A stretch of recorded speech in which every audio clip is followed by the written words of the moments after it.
Good morning and welcome to the Legal Angels podcast. Today, we will be diving in our first segment on small town unsolved murders. The first case that I want to talk to you about is one that is near and dear to my heart. My tragic story began on September the 4th, 2018.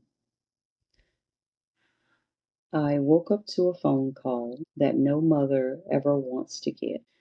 I was told that my son had been shot. Once I arrived at the hospital, I found that my son was in critical condition. There was no life-saving measures being performed. I was told by the doctors that they were going to do a few more tests to see if anything could be done. While I was waiting, I met with the Rocky Mount Police Department detectives. I was told that they suspected this was a drive-by shooting. It was soon evident that it was not a drive-by shooting. I was told that my son, Anthony Hilliard, Mustafa Shabani, and Randy Williams were in Mustafa's vehicle in his driveway at his residence. The three had been hanging out the majority of the day. These were three childhood friends who sadly ended the night in a tragedy. Mustafa was pronounced dead on the scene. My son was shot in the head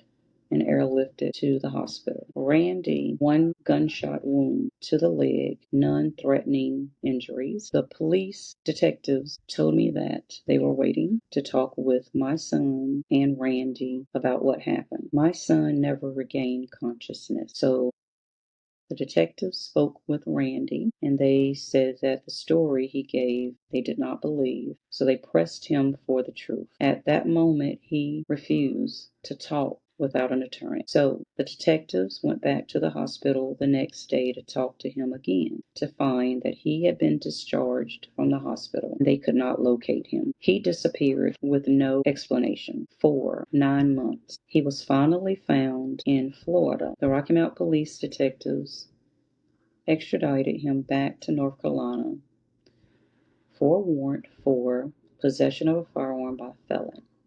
He sat in the county jail for a couple of months, and then I received a phone call from the Nash County that they were offering him a plea. They were giving him 5 months active, 9 months of post-release. They were not charging him with murder. The explanation they gave me was that he could